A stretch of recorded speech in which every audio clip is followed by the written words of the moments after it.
Welcome back, friends. Welcome back to the Corbett Report. I'm James Corbett of CorbettReport.com, and you're tuned into Propaganda Watch. Remember back in October of last year when the Event 201 panel discussed the problem of online misinformation and disinformation spreading about this completely imaginary coronavirus pandemic? Like, the pharmaceutical companies created the pandemic in order to increase their profits. And the panel, of course, discussed the various ways that they could counter this vile and heinous misinformation, including internet shutdowns, social media censorship, scrubbing websites that are promoting disinformation. But they also talked about the ways that international bodies like the United Nations and WHO could leverage soft power to influence the ways various countries were approaching this problem of misinformation. I think you're right. It's important that the UN and WHO remain very clear. But when they challenge governments directly, they often get into this issue of sovereignty. And so I think it's really important not to have that as the only response. I think it's really critical to think about soft power influence, which is other influentials who can call up the head of state, or powerful constituencies within those countries. We've seen this in the context of mobilizing religious leaders in the context of polio, or specific business leaders, where you can soften perhaps a very hard line from government through more stealth entry points rather than trying to punish them through the international health regulations or something like that. And remember way back at the start of the plunge into the real depths of COVID-19 '84 when everybody's favorite celebrity, Tom Hanks, went into self-quarantine because he had tested positive for COVID-19 and correctly modeled to everyone how to self-isolate and how to dutifully comply with the dictates of whatever medical opinion he received. Tom Hanks is remaining positive and giving fans an update on his and his wife Rita Wilson's health after their coronavirus diagnosis. On Thursday, the 63-year-old actor shared a photo on his Instagram of himself and Wilson from quarantine in Australia. He captioned the photo by first thanking everyone from Down Under for, quote, taking such good care of us. He says, we have COVID-19 and are in isolation so we do not spread it to anyone else. He then says, there are those for whom it could lead to a very serious illness, adding, we are taking it one day at a time. He tells his followers, quote, there are things we can all do to get through this by following the advice of experts and taking care of ourselves and each other. He also revealed that going forward, they will be tested, observed, and isolated for as long as public health and safety requires. Extra points if you remember his enigmatic tweet from self-isolation that he was up by 201 points in his game of gin rummy against his wife. And do you remember back in April when the World Health Organization helped organize a gaggle of artists and influencers to put on a benefit concert, the One World Together at Home concert, in order to unite the world behind the message that we must listen to the medical authorities and stay at home?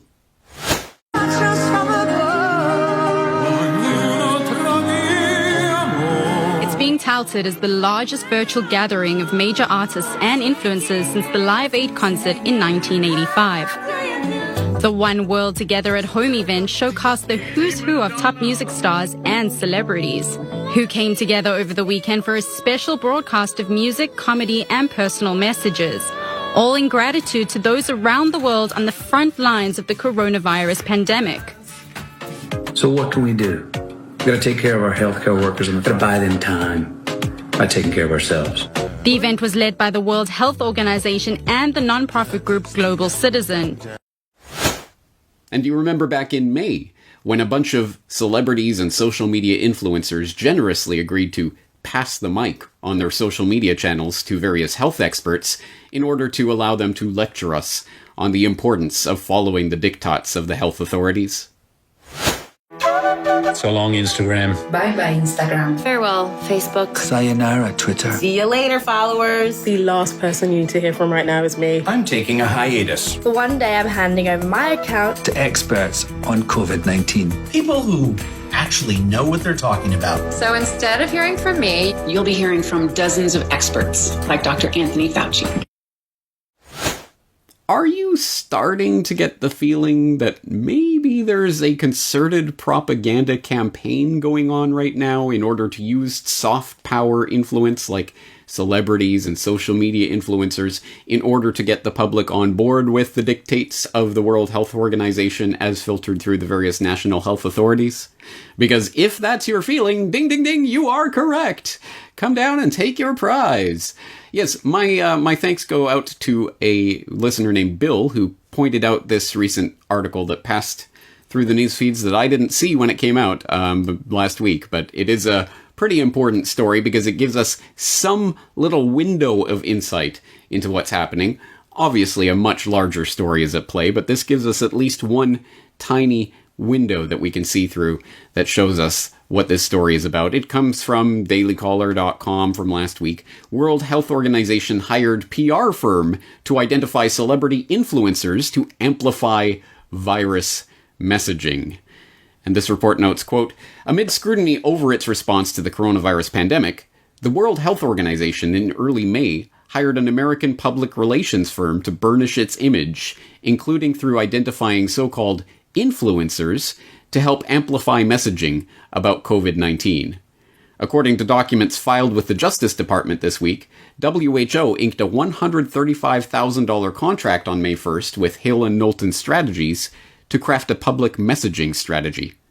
Hill & Knowlton, which registered under the Foreign Agents Registration Act, proposed identifying 3 tiers of influencers: celebrities with large social media followings, individuals with smaller but more engaged followings, and hidden heroes, those users with slight followings but who nevertheless shape and guide conversations.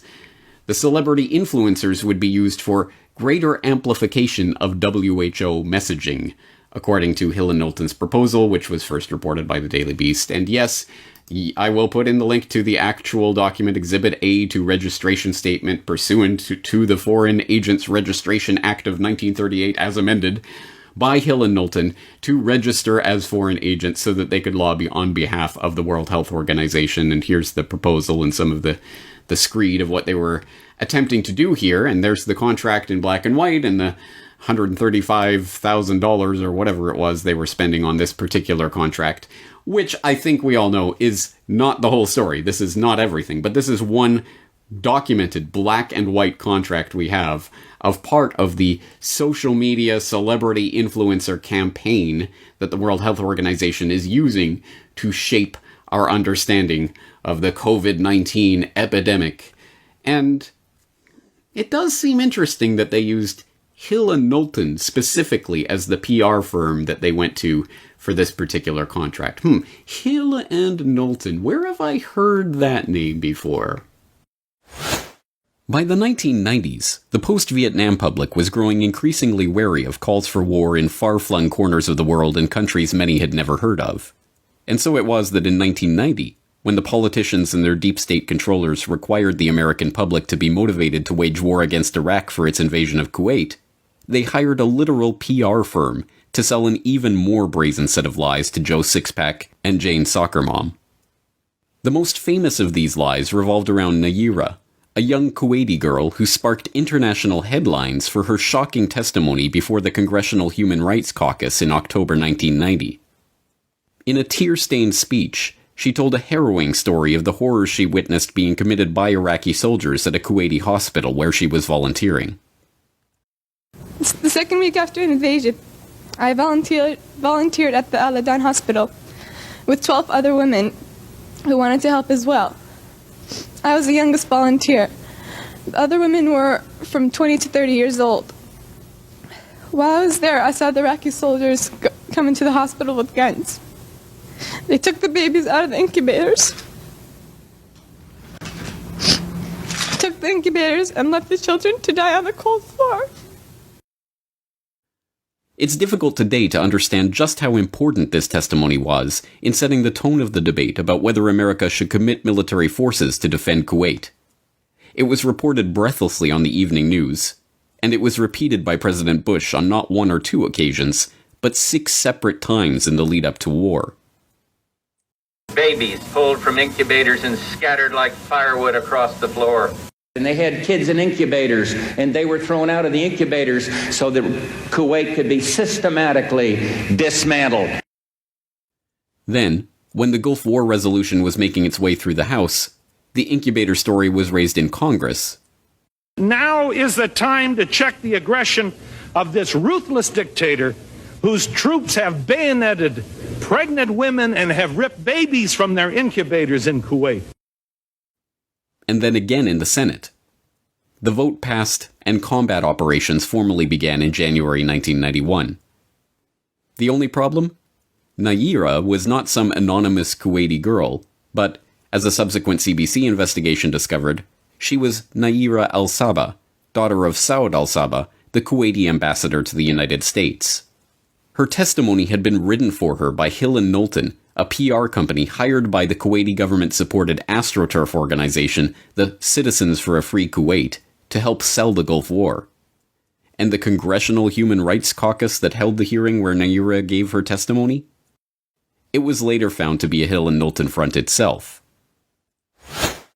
Oh, that's right, that Hill & Knowlton, literally the same PR firm that sold the lie about babies from incubators to the world to help kick off the first Gulf War, is the same PR firm that the WHO is using to sell its propaganda campaign involving celebrities pimping the COVID-1984 threat. You can't make this stuff up. It's right there in your face. And here, again, I'll include the link so you can go and actually read the document itself. There's nothing conspiratorial about this. It's in black and white. As I say, this is only one contract in what is obviously a much larger communication strategy that the WHO helped to wargame out as a participant on that Event 201 panel, but it is nonetheless a piece of this important story. And think about this and the various implications of Hill & Knowlton and others who are literally trying to market this COVID-19 threat to you in the same way they would market a tube of toothpaste or a Gulf War. The next time you see a celebrity passing the mic on their social media to some health authority or lecturing us on the need to stay at home or self-quarantine or wear a mask or roll up your sleeve and get your shot. Because you know that campaign is coming too and will probably be orders of magnitude larger than what we've seen so far. Now, if there's anything positive that comes out of this, one, it is the fact that, again, the WHO is acknowledging that people do not trust it anymore. That if you go and read the actual proposal from Hill & Knowlton, you'll see that they're admitting that the WHO has run into credibility issues, and the celebrity campaign would help to offset some of that mistrust that the public has in their institution at this point, which is an apt observation because I think everyone knows at this point there is something seriously shady about the WHO, and it's at this point, as the US threatens to next year withdraw its support and funding from the WHO, that would make Bill and Melinda Gates the biggest funders of the entire World Health Organization. Let that sink in. But regardless, there is clearly a big PR problem that they're trying to solve by turning to celebrities. Another, I think, positive aspect of this is that as there has been some discussion generated from my recent questions for Corbett about how to wake up friends and family, there are people saying, well, it's easier than ever now. A lot of people are seeing through this, or there are more people waking up than we even realize as a result of the craziness that's going on right now. I think one demonstrable sign of that is the distrust and the lack of trust and fealty to celebrities and social media influencers that is palpably observable in today's climate. I think everyone can see this, that to whatever extent that celebrities, artists, musicians, whatever, could even expound upon, let alone actually influence the conversation on matters of world historical import in the past, well, that era is definitely coming to an end rather abruptly as people relentlessly make fun of the ham-handed, stupid celebrity attempts at inserting themselves into any and every ongoing political matter these days. as evidence for that, I will simply cite that ridiculous, nonsensical, stupid Imagine mashup with all these celebrities singing at home from their mansions in the midst of self-isolation and quarantine. Oh, we're all in this together. Let's sing Imagine and hold hands and kumbaya. And meanwhile, people are being put out of work and mass unemployment. The entire economy is collapsing in a controlled demolition as part of the Great Reset of COVID-1984, and no one's buying it. Everyone is making fun of these stupid celebrities who think that they have influence and think that people care what they say. Most people don't. Don't let the media convince you that these people actually have clout or that people en masse are listening to them. The vast majority of people do not care at all what these celebrities think. But the WHO thinks they care, and at any rate, well, they have a large social media following, so if they just pass the mic to Fauci or whoever else, right, Julia Roberts, then, hey, we'll be able to reach millions of people with our propaganda that way. So it is an interesting propaganda campaign that's being exposed in real time, but as I say, there is more to come. I guarantee it. There is going to be a much bigger concerted push once the vaccine really starts getting put into place. So prepare yourselves and brace yourselves for that, and arm yourself with this information. Another handy little tool to have in your info arsenal to unload on people as just another nugget, just another seed that you can spread when you are trying to spread awareness of these issues and how the public is being manipulated, and documentably so.